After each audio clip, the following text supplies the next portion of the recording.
Hello and welcome back to the series on Python. पिछले video में हमने functions देखे थे। आज हम उसी पे बिल्डअप करेंगे रिकर्सिव फंक्शंस को। तो अगर आपने फंक्शंस नहीं पढ़े हैं तो प्लीज जाके वो चेकआउट करिए। रिकर्सिव फंक्शंस एक ऐसे फंक्शंस होते हैं जो खुद को ही कॉल करते हैं अपनी बॉडी में।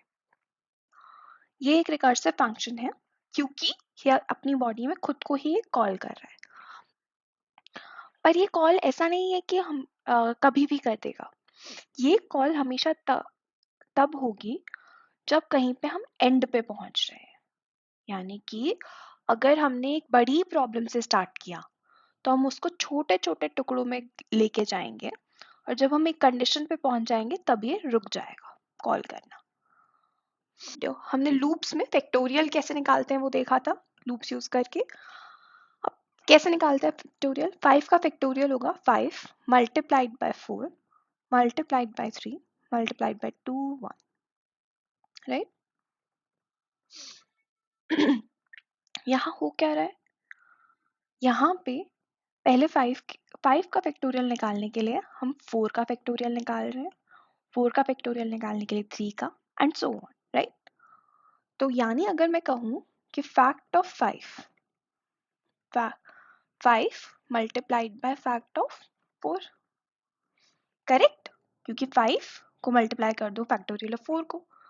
तो यानी कि ये जो बड़ी प्रॉब्लम है ये छोटे प्रॉब्लम्स में जा रही है, टूट रही है, राइट। फैक्ट ऑफ 4 क्या होगा फिर?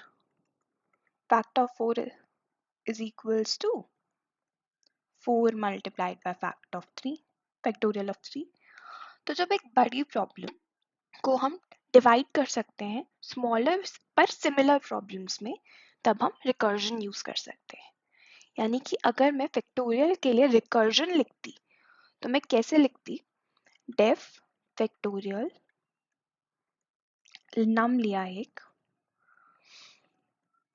और इसमें अब मेरे को सबसे पहले चाहिए कब ये फैक्टोरियल निकालना रुक जाना चाहिए। किसी भी रिकर्सिव फंक्शन में सबसे पहले हमें सोचनी है बेस कंडीशन, एक ऐसी कंडीशन जहां पे हमें रिटर्न करना है, रोक देना है। यानी अगर मैं 1 पे पहुंच गई तो मुझे आगे रिकर्जन लेके जाने की जरूरत नहीं है। 1 का फैक्टोरियल क्या होता है? 1। तो अगर नम 1 है तो रिटर्न क्या करना है? 1। 1 पे अगर 1 है तो फैक्टोरियल क्या हुआ 1 का? 1 रिटर्न कर दो, आगे नहीं करना कॉल।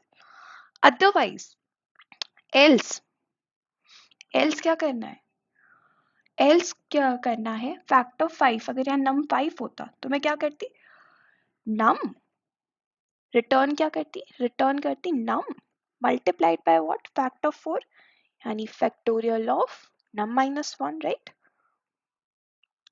ये हो जाता। So this is a recursive function जहां पे एक बड़ी प्रॉब्लम के लिए मैं उसकी स्मॉलर सब प्रॉब्लम्स को कॉल कर रही हूँ, उसी फंक्शन को कॉल कर रही हूँ। रिकर्सिव फंक्शन में सबसे पहले आपको बेस कंडीशन निकालनी आनी चाहिए कि कब एक फंक्शन रुकेगा।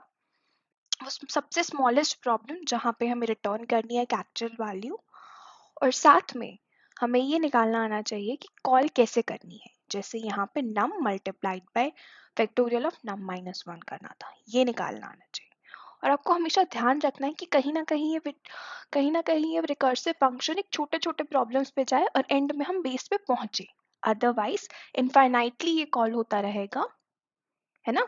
अगर मैं नम ही लिख देती तो ये हमेशा कॉल होता रहता, कभी कभी ये डिक्रीज होता ही नहीं और इनफाइनाइट बन जाता है, इनफाइनाइट रिकर्सिव कॉल हो जाती। तो वो अवॉइड करने के लिए आपको सबसे पहले तो क्या करना है? आपको बेस कंडीशन निकालनी है। बेस कंडीशन जहां पे प्रॉब्लम रुक जाएगी और make sure that we are reaching the base condition in recursive calls, okay. And this recursive function कि कब कॉल किसको होगा, कि कौन सी सब प्रॉब्लम के लिए हमें कॉल करना है। तो ये रिकर्सिव कॉल्स कहाँ जाएंगी, कैसे जाएंगी, वो निकालना है। तो ये 3 चीजें आपको मेक श्योर करनी है फंक्शन में। अब इसकी वर्किंग मैं आपको थोड़ी पिक्टोरियल वे में भी समझाती हूँ।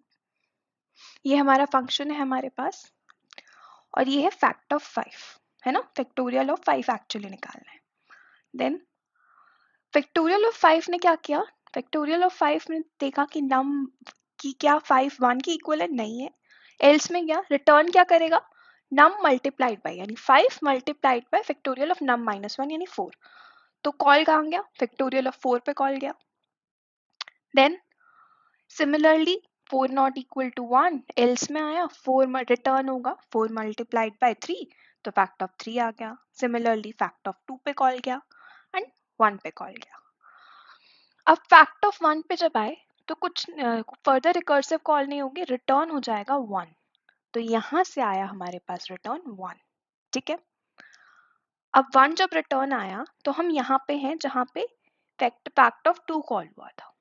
तो फैक्ट ऑफ 2 कॉल वाली कॉल पर रिटर्न क्या हो रहा है, 2 multiplied by fact of 1, 2 multiplied by fact of 1 ये रिटर्न कर रहा है, 2 मल्टीप्लाइड बाय 1 2। सिमिलरली यहाँ पे क्या रिटर्न हो रहा था, 3 multiplied by fact of 2, fact of 2 ने 2 रिटर्न किया, तो 3 इंटू 2 6 रिटर्न हुआ। सिमिलरली फैक्ट ऑफ 4 वाली कॉल पे क्या हुआ था, 4 multiplied by fact of 3, 4 into 6 24। अब 5 multiplied bye fact of 4 call हुआ था, इनिशियली यही कॉल हुआ था 5 into fact of 4, correct, initially यही कॉल हुआ था 5 into fact of 4। Fact of 4 से हमें 24 रिटर्न हुआ है, मल्टीप्लाइड बाय 5 120, सो यहाँ से 120 रिटर्न होगा। तो आपको रिकर्जन में ये कॉल्स देखनी पड़े, ये चार्ट बना लीजिए अगर आपको समझ नहीं आ रहा है कैसे एक रिकर्सिव फंक्शन कॉल हो रहा है। एक क्वेश्चन करते हैं आपकी बेटर अंडरस्टैंडिंग के लिए। फिबोनाची सीरीज हमने लूप्स में देखा था, अब वो हम करेंगे ट्राई रिकर्जन से। रिकर्जन से क्यों पॉसिबल है पहले तो ये देखना जरूरी है। रिकर्जन से फिबोनाची सीरीज पॉसिबल है क्योंकि पहले दो number 0 1, then 1 2, 2 plus 1 3, 3 plus 2 5, 5 plus 3 8 and so on. सो अगर मुझे फिब ऑफ n निकालना है, nth निकालना है नंबर, तो एक्चुअली सम है fib of n minus 1 plus fib of n minus 2, right.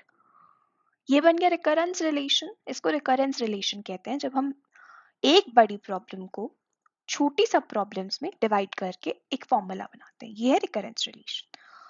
And fib of actually fib of n, fib of 0 होता है 0 और फिब ऑफ 1 होता है 1। तो बेस कंडीशन हमें मिल गई है, अगर नंबर 1 के इक्वल है तो 1 रिटर्न कर दो, 1 से छोटा है तो 0। ये है बेस कंडीशन, इसके बाद हम कैलकुलेशन नहीं करेंगे। जल्दी से एक फंक्शन लिखते हैं फिबोनाची, और nth निकालना है हमें, nth फिबोनाची नंबर निकालना है। तो if n is equal to 1 return 1, else if n is less than 1 return 0। ठीक है, 1 है तो 1 रिटर्न करना है, और अगर 1 से छोटा यानी 0 माइनस वन तक जाएगा नहीं, पर 0 है तो रिटर्न 0। ठीक है, अदरवाइज हम करेंगे क्या, अदरवाइज nth नंबर निकालने के लिए हम करेंगे return fib of n minus 1 plus fib of n minus 2। यही रिकरेंस रिलेशन हमने निकाला था, हमने सेम को यहाँ यूज किया बस बेस कंडीशंस के साथ। ये है बेस कंडीशंस और ये है रिकरेंस रिलेशन को यूज करना। अब मैं बाहर इसको कॉल करूं, print fib of 9th Fibonacci number निकालना है, let's see 34, which if you calculate using this will be 34। 0 0th position पे होता है, ध्यान रखिएगा, फर्स्ट पोजीशन पे 1 होता है। So this is how we find recurrence relation and base conditions to write a recursive function। Okay, now एक बात आती है कि अगर हम recursion और loops दोनों को use कर सकते हैं for a similar problem, then what should we prefer when, right? तो आप recursion तब use करोगे जब आप एक प्रॉब्लम को ऐसे स्मॉलर सब प्रॉब्लम्स में डिवाइड कर पा रहे हो और लूप्स आप तब यूज करोगे जब आपको आइट्रेटिवली चाहिए और आपको पता है कितनी आइट्रेशंस कब तक जानी है, तब आप लूप्स प्रेफर करोगे. With practice, you come to know when to use what. और आप एक दो और recursive problem solve करिए. Recursion is a very important concept. ये आगे backtracking और similar tree traversal problems में काफी use होगा. Thank you for watching and see you in the next one.